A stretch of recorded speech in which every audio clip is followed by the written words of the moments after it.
Sekarang kita mulai percobaan pertama, yaitu bertujuan untuk mengetahui konsep dari medan magnet dan untuk mengetahui pengaruh jarak suatu titik yang ditinjau terhadap besar medan magnet. Nah, pada percobaan kali ini kita menggunakan simulasi PET dan kita bisa buka pada Laboratorium Elektromagnetik Faraday. Nah, sekarang kita mulai. Bisa dilihat di sini ada sebuah magnet batang dan sebuah kompas. Lalu kita coba klik, lihat bagian dalam magnet. Nah, setelah diklik, nanti akan muncul arah-arah dari medan magnet itu sendiri. Coba kita perhatikan, arah medan magnet ini arahnya keluar dari kutub utara yang berwarna merah di sini dan dilambangkan dengan huruf N yang artinya North, menuju ke kutub selatan yang berwarna putih di sini dilambangkan dengan huruf S yang artinya South. Jadi, medan magnet keluar dari kutub utara menuju ke kutub selatan magnet. Nah, kemudian sekarang kita coba geser magnet batangnya ke arah sini. Apa yang terjadi? Bisa dilihat di sini terjadi perubahan arah jarum kompas. Nah, pada jarum kompas ini kan terdapat dua jarum. Jarum merah menunjukkan kutub utara dan jarum putih menunjukkan kutub selatan. Nah, ketika magnet batangnya digerakkan ke arah tertentu, kutub jarum kompas akan mengikuti kutub yang berlawanan pada medan magnet. Nah, kita coba lagi geser ke arah sini. Terbuktikan bahwa jarum merah atau kutub utara jarum kompas ini selalu menunjuk ke arah kutub selatan magnet batang. Hal ini menunjukkan bahwa kutub utara jarum kompas akan saling tarik-menarik dengan kutub selatan magnet batang. Begitu pula sebaliknya. Sekarang coba kita klik tukar kutub. Nah, jarum kompas akan berputar dan kutub selatan jarum kompas akan saling tarik-menarik dengan kutub utara magnet batang. Sekarang bisa kita lihat juga di pojok kanan atas ada kekuatan magnet batang. Apakah kekuatan magnet batang dapat berpengaruh terhadap medan magnet? Mari kita coba di kekuatan magnet batang sebesar 10% terlebih dahulu. Lalu kita coba klik tukar kutubnya. Nah, apa yang terjadi? Yang terjadi adalah jarum kompasnya akan berputar dengan sangat lambat. Nah, hal itu membuktikan bahwa kuat medan magnetnya menjadi semakin kecil. Nah, sekarang coba kita ganti lagi kekuatan magnet batangnya menjadi sebesar 75%. Lalu kita klik tukar kutub. Yang terjadi adalah pergerakan jarum kompasnya menjadi berputar semakin cepat dibandingkan ketika kekuatan magnet batangnya sebesar 10%. Hal ini membuktikan bahwa kuat medan magnetnya menjadi semakin cepat dibandingkan sebelumnya, yaitu sebesar 10%. Lalu sekarang kita coba ubah kekuatan magnet batangnya menjadi 100% atau maksimal. Ya, dan klik tukar kutubnya. Nah, bisa dilihat dari pergerakan jarum kompasnya menjadi berputar sangat cepat. Artinya, apabila kekuatan magnet batangnya bertambah, maka kuat medan magnetnya akan semakin besar juga. Hal ini terbukti ya dari apabila kekuatan magnet batangnya 100%, pergerakan jarum kompasnya lebih cepat dibandingkan apabila kekuatan magnet batangnya itu sebesar 10% dan 75%. Nah, itu tadi percobaan untuk mengetahui konsep dari medan magnet. Nah, selanjutnya kita masuk ke percobaan untuk mengetahui apakah jarak suatu titik yang ditinjau dapat berpengaruh terhadap besar medan magnet. Nah, supaya kita bisa melihat besar medan magnetnya, kita bisa klik pengukur medan magnet. Nah, kita mulai dulu dari kekuatan magnet batang sebesar 75% dan kita arahkan pengukur besar medan magnetnya ini mendekati kompas.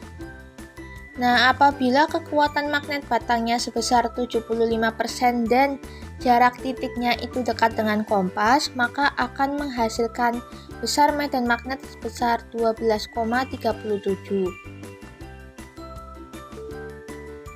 Nah, sekarang kita geser pengukur besar medan magnetnya menjauhi magnet batang dan kompas. Kita lihat apa hasilnya.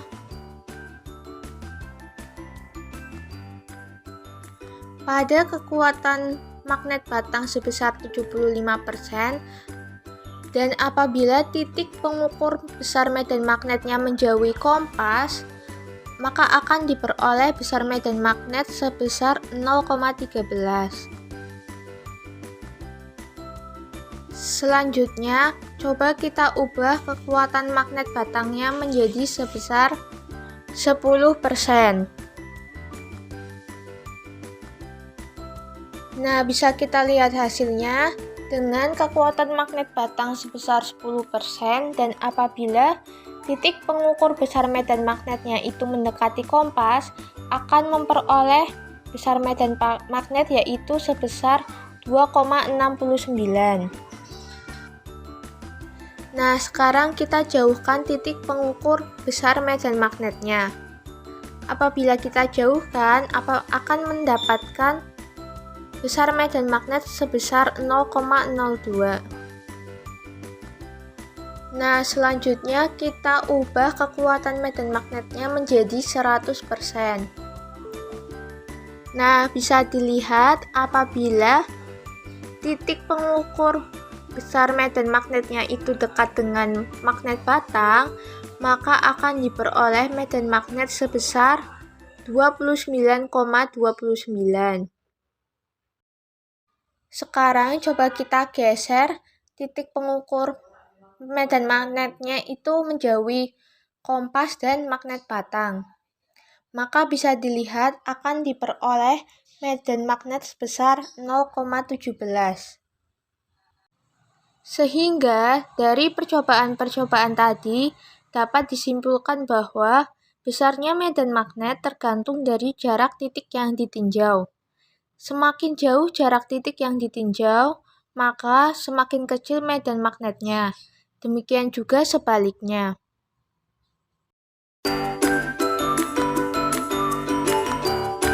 Selanjutnya, kita masuk ke percobaan kedua, yaitu untuk memahami konsep induksi elektromagnetik. Yang pertama, kita bisa klik voltmeter untuk memunculkan tegangannya. Nah, induksi elektromagnetik itu merupakan gejala timbulnya gaya gerak listrik akibat adanya perubahan flux magnetik.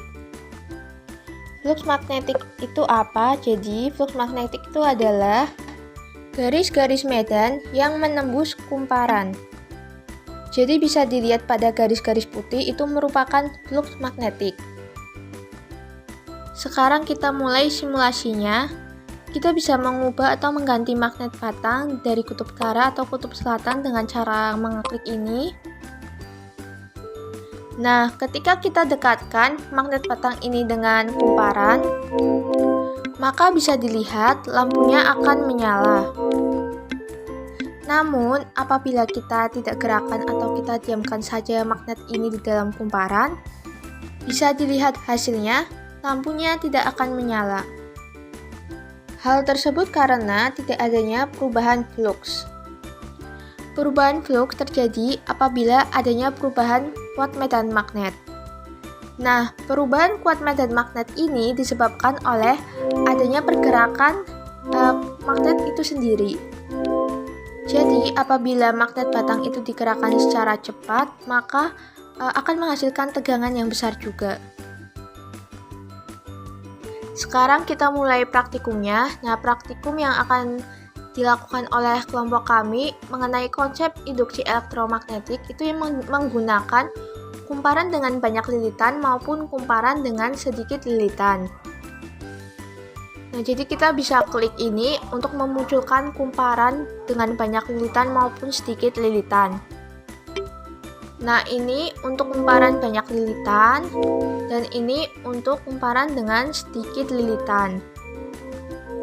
Nah, baik dari kumparan dengan banyak lilitan maupun sedikit lilitan, kita akan menggunakan kecepatan magnet yang berbeda. Jadi ada kecepatan magnet yang cepat, lambat, maupun ketika berhenti di tengah kumparan. Lalu yang kita lihat itu adalah hasil lampunya itu akan menyala terang atau redup. Nah, kita akan mulai dari kumparan dengan banyak lilitan terlebih dahulu dengan kecepatan magnet yang cepat.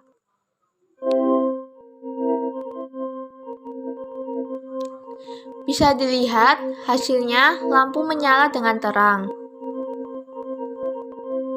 Lampu menyala terang bisa dibuktikan dengan cahaya putih yang muncul di sekitar lampu. Selanjutnya, kecepatan magnet batangnya yang lambat dan masih pada kumparan banyak lilitan. Kita mulai.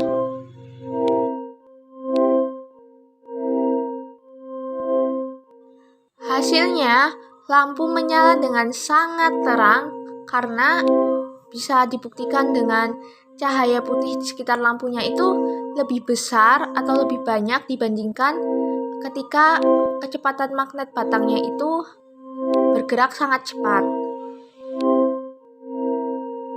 Nah, selanjutnya apabila kecepatan magnet batangnya itu diam atau tidak bergerak di dalam kumparan, bisa dilihat hasilnya yaitu lampunya tidak akan menyala apabila magnet batangnya itu hanya diam atau tidak bergerak di dalam kumparan. Selanjutnya, percobaan kedua yaitu kumparan dengan sedikit lilitan. Kita mulai dengan kecepatan magnet batangnya itu cepat. Hasilnya yaitu lampu akan menyala dengan sangat redup. Hal itu dibuktikan dengan cahaya putih yang muncul di sekitar lampu itu sangat sedikit atau sangat kecil dibandingkan dengan ketika melakukannya pada kumparan dengan banyak lilitan. Lalu sekarang kita coba apabila kecepatan magnet batangnya itu lambat. Bisa dilihat hasil yang diperoleh yaitu lampu akan menyala dengan redup. Mengapa redup? Karena cahaya putih yang muncul di sekitar lampu itu lebih besar atau lebih banyak dibandingkan apabila kecepatan magnetnya itu dipergerakan secara cepat. Jadi, apabila kecepatan magnetnya dipergerakan secara lambat pada kumparan dengan sedikit lilitan akan menghasilkan cahaya yang redup. Namun apabila dipergerakan secara cepat kecepatan magnet batangnya, maka akan menghasilkan cahaya yang sangat redup. Jadi, kesimpulan yang bisa didapat pada percobaan kedua kali ini mengenai konsep induksi elektromagnetik yaitu faktor yang dapat mempengaruhi besarnya pada GGL induksi elektromagnetik ada 3. Antara lain yang pertama, kecepatan perubahan medan magnet. Jadi, semakin cepat perubahan medan magnetnya, maka untuk GGL induksi yang diperoleh juga akan semakin bertambah besar. Yang kedua, banyaknya lilitan. Nah, semakin banyaknya lilitan, maka untuk GGL induksi yang akan diperoleh juga akan semakin bertambah besar. Dan yang terakhir yaitu kekuatan magnet. Semakin kuat kemagnetannya, maka untuk GGL induksi yang timbul juga akan semakin bertambah besar. Nah, cukup sekian praktikum yang telah dilakukan oleh kelompok kami. Apabila ada kesalahan, kurang lebihnya mohon maaf. Terima kasih.